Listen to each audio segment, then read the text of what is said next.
네, 여러분 안녕하세요. 저는 방사선학과에서 IP를 담당하고 있는 홍주환 교수라고 합니다. 이번 주에는 여러분들께서 그 학과 교수님께 설명을 들었던 거와 같이 다른 학과별로 이제 어떠한 커리큘럼을 갖고 있는지, 그리고 그 학과에서 나중에 이제 취업을 할 때 어느 쪽으로 취업을 하는지, 이런 것들에 대한 전반적인 학과에 대한 소개를 좀 갖는 시간을 가질 겁니다. 그 중에 이제 이번 주에는 저희 방사선 학과하고 같이 진행을 하시게 될 거고요. 우리 방사선 학과에서 어떠한 공부들을 하고 어떠한 취업을 할 수 있는지, 그리고 이 취업을 하면서 이 IP 수업과 맞게끔 실제로 임상 현장에서는 어떠한 방식으로 이러한 협업 또는 소통을 이루고 있는지, 이러한 것들에 대한 간략한 소개를 하도록 하겠습니다. 자, 그러면 바로 진행하도록 하겠습니다. 자, 그러면 이제 방사선사하고 방사선학과하고 어떤 방식으로 이제 수업이 이루어지고 어떠한 것들을 배우는지 간략하게 한번 보고 가는 시간을 좀 갖도록 하겠습니다. 자, 여기에 이제 나와 있는 여러 가지 사진들처럼 여러분들은 실제로 이러한 영상들, 의료 영상들을 많이 보셨을 거예요. 그래서 자, 여기에 보시면 일단은 브레인 쪽에 MRI 영상이 되겠습니다. 자, 이런 영상 많이 보셨을 겁니다. 자, 그리고 여기 있는 영상은 복부, 즉 어브도멘 쪽에 이제 CT 영상을 볼 수가 있고요. 자, 이거는 여러분들 매우 많이 보셨을 겁니다. 흉부 X선 촬영이다라고 해가지고 저희 쪽에서는 체스트 PA 영상이다라고 이렇게 얘기를 하고 있어요. 자, 그리고 이 영상은 CT 영상이긴 하지만 어떤 동그라미처럼 이렇게 그림이 그려져 있고요. 색도 이렇게 나와 있는 것을 볼 수가 있겠습니다. 자, 이렇게 된 거는 CT를 이용을 해서 이제 방사선 치료를 하는, RT라고 하는 방사선 치료를 하는 그런 관련된 과정들을 보여주고 있습니다. 그래서 이러한 내용들을 통해 가지고 우리 방사선 학과는 이러한 영상들을 만들어내거나 또는 이렇게 영상을 이용을 해서 암을 치료를 하는 이런 다양한 분야에 저희가 진출을 하고 있고요. 어떠한 내용들이 있는지는 뒤에 가서 한번 더 보도록 하겠습니다.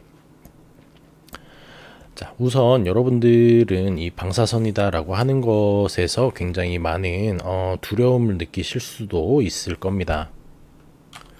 자, 그런데 여러분들께서는 이 용어들, 방사선이나 방사성, 그 다음에 방사능, 이러한 용어들을 많이 들어보셨을 거라고 생각이 됩니다. 자, 그런데 이러한 용어들에 있어서 여러분들이 이제 명확하게 구별을 하기가 조금 어려웠을 거예요. 다 비슷비슷한 내용이기는 하지만 어떠한 내용들인지 일단 이 방사선 학과에서 사용을 하는 방사선에 대한 이런 용어 정리를 간단하게 한번 해보고 가도록 하겠습니다.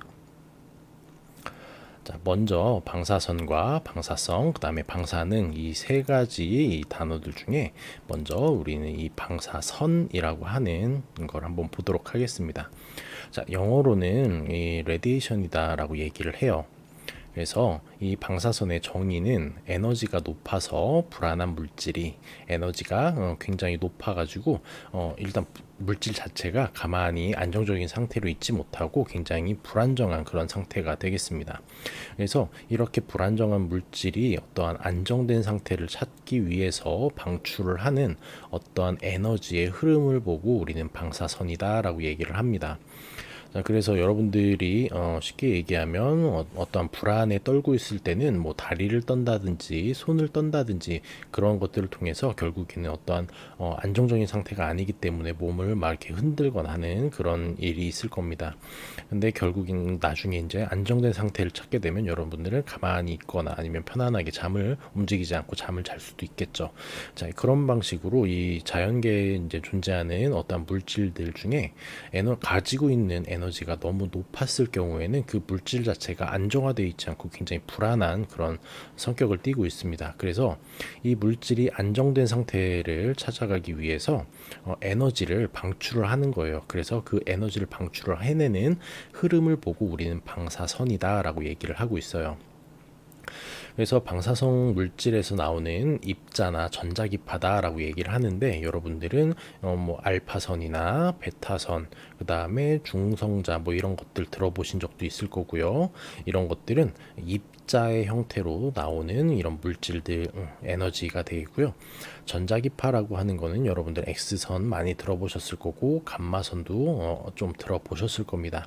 이렇게 전자기파, 입자가 아닌 전자기파의 형태로 방출되는 에너지의 흐름을 보고 우리는 전자기파 방사선이다 이렇게 얘기를 합니다.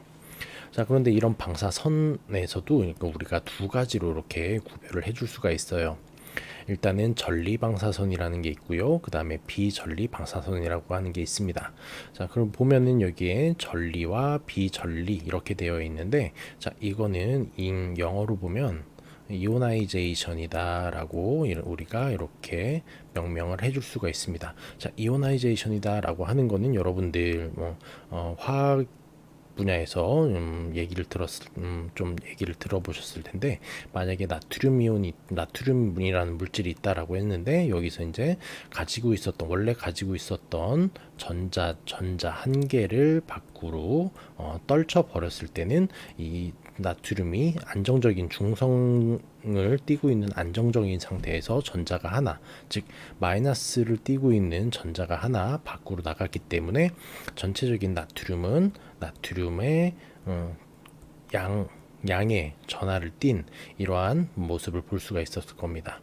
자, 이런 식으로 이 전자를 떼어내는 이런 과정을 통해 가지고 우리는 전자를 떼어내는 것을 보고 전리다라고 얘기를 하는데, 이 방사선 위에서 봤었던 이 방사선들의 종류에 따라서 이 전자를 물질의 외곽으로 밖으로 떼어버리든지 아니면 이걸 떼어내지 못하는 그런 과정이 있을 수 있습니다. 그래서 전자를 떼어내는 방사선을 보고 우린 전리 방사선이다, 그리고 전자를 떼어내지 못하는 방사선을 보고 우린 비전리 방사선이다 라고 이렇게 얘기를 합니다.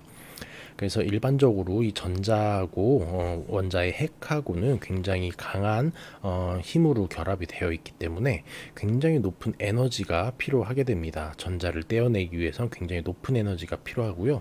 즉 이렇게 전리를 시킬 수 있는, 즉 전자를 떼어버릴 수 있는 방사선이다라고 하면은 비전리 방사선에 비해서는 가지고 있는 에너지가 매우 크다라고 하는 것을 우리가 알 수가 있겠습니다. 자, 그럼 이제 방사선의 종류에 대한 어떤 것들이 있는지 지금 위에서 봤었던 이러한 알파선이나 베타선, 그다음에 뭐 중성자 이런 것들을 제외한 나머지 전자기파나 X선, 감마선 이런 거 말고 다른 방사선이 있는지 한번 보고 가도록 하겠습니다.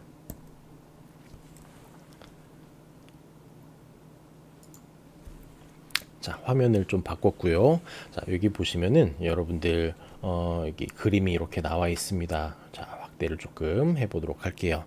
자, 이렇게 그림이 나와 있는데, 자, 실제로 우리가 주변에서 방사선이다라고 얘기를 할 수 있는 것들은 굉장히 많이 있습니다. 자, 여기서 이제 원자, 뭐 분자라든지 원자, 그 다음에 원자 핵도 있고요. 자, 이렇게 사이즈들이 이렇게 있는데, 실제로 우리가 라디오에 사용하는 이런 주파수들도 우리가 방사선이다라고 얘기를 할 수가 있습니다. 그리고 여러분들이 음식을 데울 때 많이 사용을 하시는 이런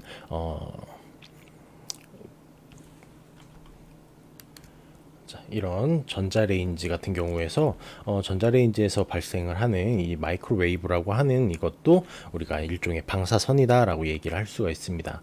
그리고 뭐 역시 이런 레이더를 사용하는 경우에도 우리가 방사선이다라고 얘기를 할 수가 있습니다.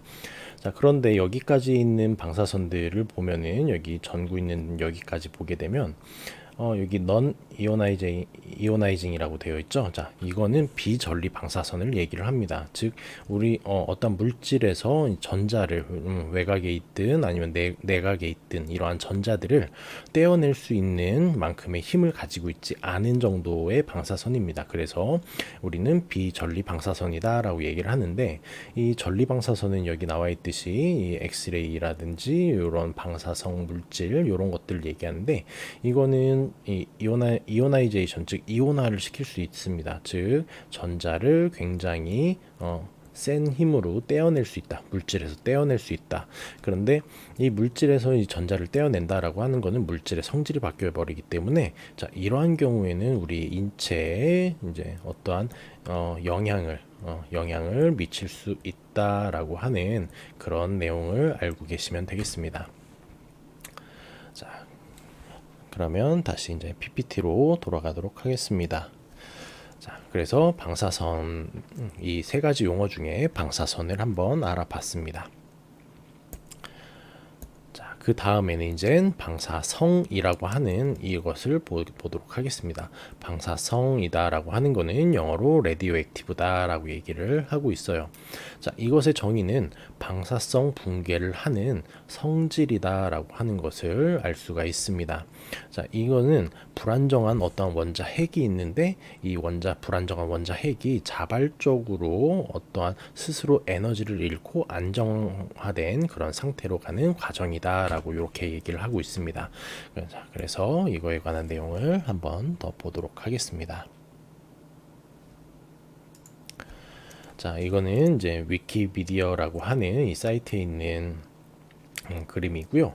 자, 여기 보시면, 자, 맨 처음에 212의 납 원자가 이렇게 있습니다.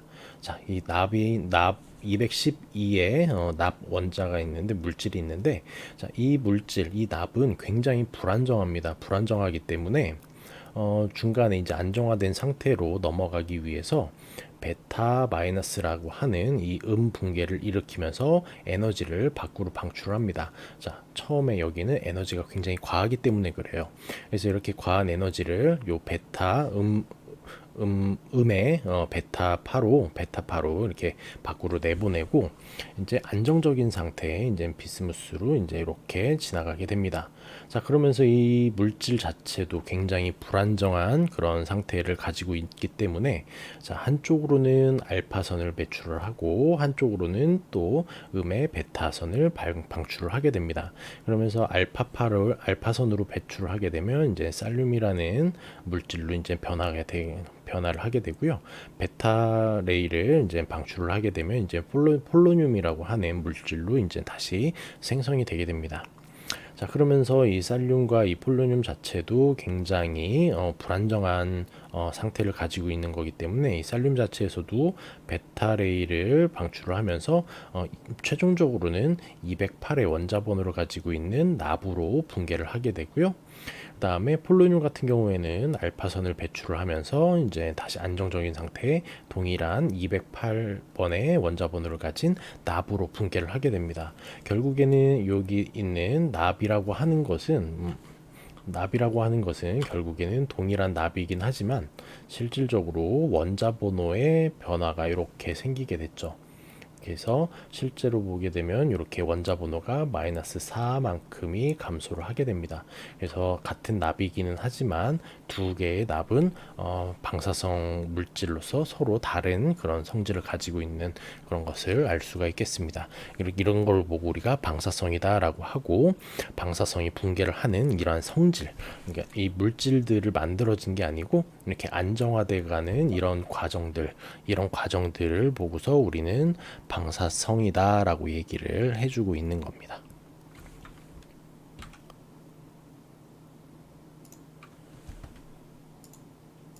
자, 그러면 이제 마지막 용어 정리로 가서 이제 방사능이라고 하는 것을 보도록 하겠습니다.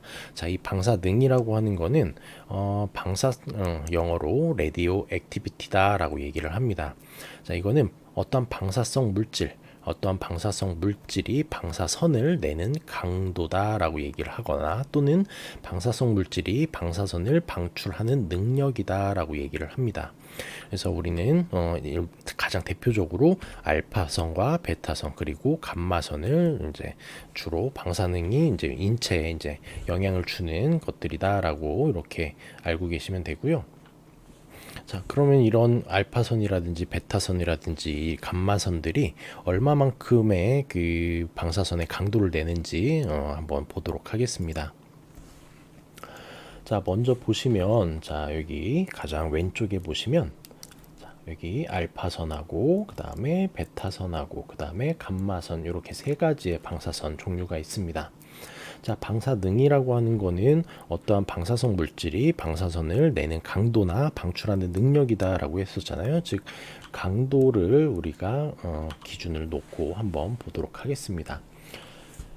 자, 알파선 같은 경우에는 매우 강도가 매우 낮습니다. 그리고 베타선은 강도가 이 알파선과 베타선, 감마선 세 개를 봤을 때 중간 정도에 있고요. 그 다음에 우리 감마선이라고 하는 것은 우리 이 강도가 매우 높습니다. 그래서 보면은 이 알파선 같은 경우에는 아주 얇은 종이 한 장 있죠? A4 용지 종이 한 장 정도면은 충분히 막을 수 있는 정도의 강도를 가지고 있습니다. 자, 그리고 베타선 같은 경우에는 조금은 이제 종이는 투과를 하지만 뭐 플라스틱이라든지 아니면 아주 얇은 금속 물질 이런 것들에 의해서 차폐가 됩니다. 자, 그런데 이 감마선 같은 경우에는 이 방사능, 즉 방사선을 내는 강도, 즉 강도 자체가 매우 높은 그런 에너지를 가지고 있기 때문에, 자, 여기 보시면 첫 번째 거와 그 다음에 두 번째 거 그리고 세 번째 거 이렇게 해가지고 이런 선들이 이렇게 나와 있는 것을 볼 수가 있습니다. 자, 그런데 첫 번째 선은 가다가 표면에서부터 딱 막히고, 두 번째 있는 거는 중간 정도에서 막히고, 어떤 거는 그냥 뚫고 지나가 버리게 되죠.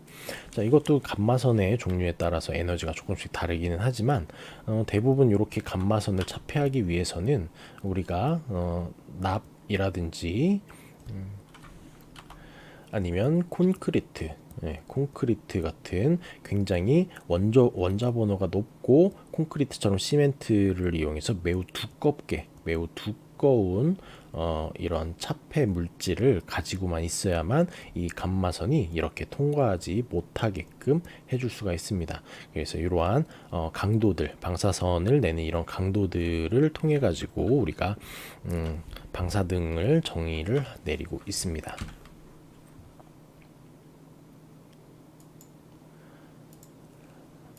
그러면 이 방사선에 대한 역사를 한번 좀 보고 가도록 하겠습니다. 자, 이 방사선이라고 하는 거는 이제 방사선의 발견부터 시작을 해야 되겠죠.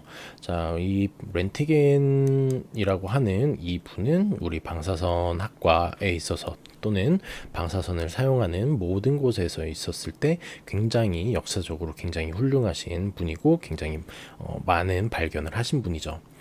이 렌트겐 선생님이 발견하신 것은 다른 것이 아니라 X선이라고 하는 것을 발견을 하셨어요. 1895년에 발견을 하셨는데 이것을 발견했을 당시에 이렇게 말씀하셨다고 합니다. 뭐 새로운 종류의 보이지 않는 이런 빛이 내가 처음으로 한번 봤다. 그리고 이거는 뭔가 명백하게 확실하게 새로운 거고 그 다음에 어딘가에 전혀 기록되어 있지 않은 그런 내용들이다라고 하는 이런 말씀을 하셨다고 합니다.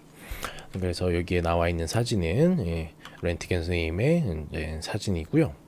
자, 여기 있는 거는 여러분들이 딱 봐도 아시겠죠? 여기 있는 거는 사람의 손 영상이 되겠습니다. 그런데 실제로 손이라고 하기보다는 여기에 있는 어떤 손 안에 있는 뼈를 좀 보게 되는 거죠. 뼈의 모습이 보이게 되는데 이 사진은 실제로 인류 최초로 방사선 즉 엑스레이를 이용을 해서 인체 내에 있는 뼈를 영상화한 첫 번째 사진이 되겠습니다. 자, 이 사진에 있는 이 방사선 영상 사진에 있는 손의 주인공은 렌트겐 선생님의 부인으로 알려져 있고요. 여기 보면 뼈가 뼈 있는 부분인데 여기 굉장히 이렇게 크게 나와 있는 것을 볼 수가 있는데, 자, 이거는 이분이 끼고 있으셨던 반지다라고 하더라고요. 네, 그래서 반지를 낀 상태에서 X선이라고 하는 이때 당시에 알려지지 않은 뭔가 새로운 빛이다라고 해서 이렇게 촬영을 했던 그런 사진이 되겠습니다.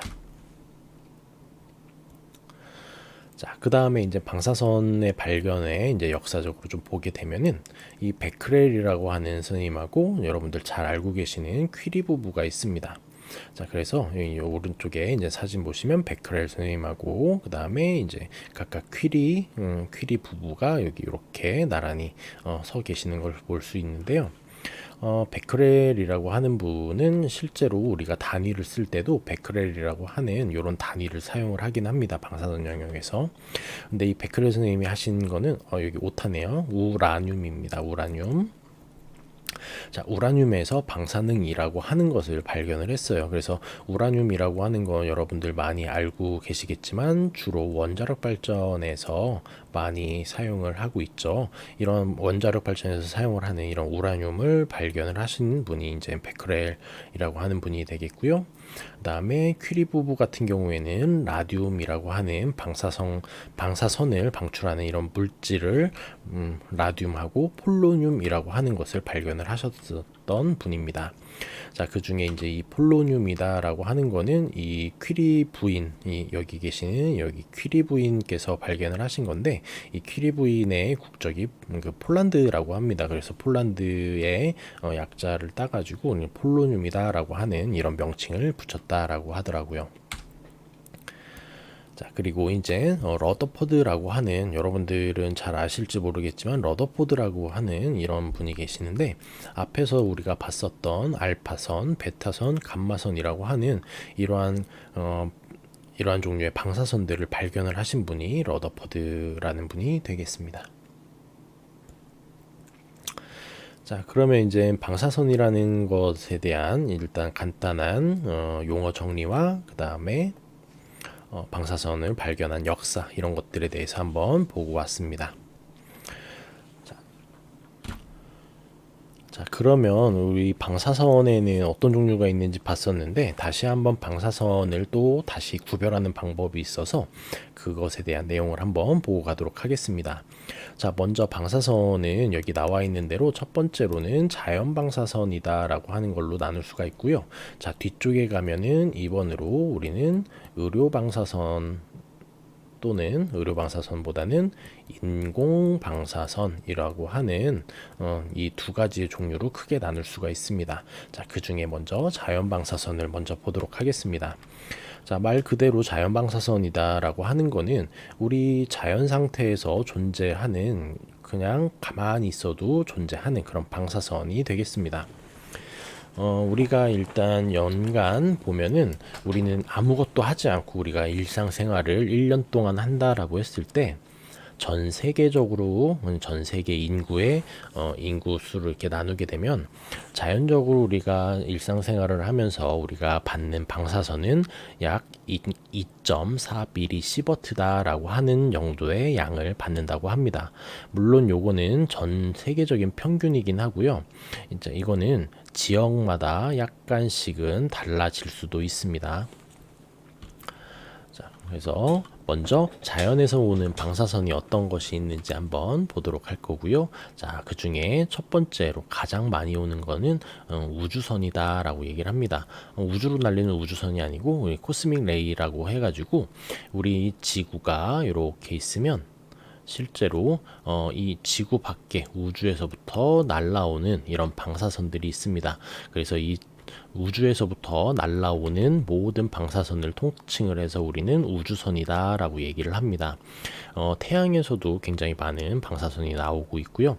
그 다음에 우주에 있는 블랙홀이라든지 아니면 항성 이런 곳에서도 굉장히 중력이 세고 물질이 이렇게 이온화가 되고 하는 상태가 되면 실제로 우주에서도 엑스레이나 감마레이가 이제 방출을 하게 되고요. 이렇게 발생된 이러한 방사선이 우리 지구를 향해서 계속 끊임없이 계속 들어오고 있습니다. 자, 그런데 이러한 우주에서 오는 방사선들은 대부분 우리 지구의 대기권에서 대부분 흡수를 하게 됩니다. 그럼 100%는 아니지만 많은 양을 흡수를 해줘요. 즉 대기권이 없으면 방사선에 엄청 많이 노출이 되겠죠. 하지만 우리의 대기에서는 많이 이제 흡수를 해주고 있고요. 그러다 보니까 우리는 이제 지구를 보면은 지구의 지각이 이렇게 있으면 우리는 요 지각에서만 이렇게 활동을 하고 있잖아요. 그리고 위로 올라가면 위로 올라갈수록 우리가 뭐 성층권이라든지 이런 대기권들이 이렇게 쭉 있을 겁니다. 그쵸? 그래서 우리가 이렇게 지표면에 있다가 위쪽으로 이렇게 올라가면 올라갈수록 우리가 우주선, 즉 우주에서 날아오는 이런 방사선을 받는 양이 계속 증가를 하게 됩니다. 그래서 실제로 여러분들께서 비행기를 타시게 되는 경우가 있을 겁니다.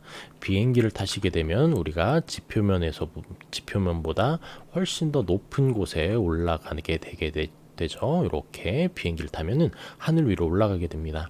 이렇게 하늘 위로 올라가게 되면 우리가 지표면에서 받았던 방사선의 양보다 이 위에서 받는 방사선의 양이 훨씬 더 많습니다. 그렇기 때문에 비행기를 많이 타시는 뭐 승무원들이나 아니면은 조종사분들 이런 분들에 대해서도 뭐 방사선 관리를 해야 된다라고 하는 그런 얘기들이 많이 나오고 있죠. 그래서 그런 비행을 자주 하시는 분들은 이런 방사선에 우주에서 오는 우주선에 대한 이런 방어 체계를 좀 많이 잘 구축을 해 놓아야만 합니다. 자, 그 다음에 이제 우리가 일상생활을 하면서 많이 받는 그런 방사선 중에 하나는 지각방사선이라고 있습니다. 자, 지각방사선이라고 하는 거는 우리 지표면에 있는 겁니다. 지표면에 있는 돌이라든지 또는 흙이라든지 이런 것들에 의해서 여기에 섞여 있는 방사선을 내뿜는 물질들에 의해서 방사선이 나오게 되고요. 우리는 이런 돌이라든지 이런 흙 이런 것들을 우리가 멀리 떼어내 버릴 수가 없는 거죠. 자연적으로 다 형성이 되어 있는 거죠. 그래서 우리는 이러한 지각, 즉 돌이나 흙에서 나오는 포함된 이런 방사선 핵종에 의해서 맞는 방사선이 자연 방사선의 한 종류가 되겠습니다. 자, 그리고 이제 여러분들 잘 알고 계시겠지만 이 라돈이라고 하는 것이 굉장히 요즘에 좀 많이 큰 이슈가 되고 있죠. 이 라돈은 사실 지구상에 굉장히 많이 있습니다. 그래서 지각, 즉 우리 땅, 흙, 돌이라든지 흙 같은 게 굉장히 많이 포함이 되어 있고요. 여러분들이 이제 집이든 학교에 강의실이든 이렇게 앉아 있을 때 이런 건축자재들 있잖아요. 건축자재는 보통 이 시멘트로 이제 구성이 되어 있는데 이 시멘트도 자연에서 온 일종의 흙이라고 보면 되겠죠.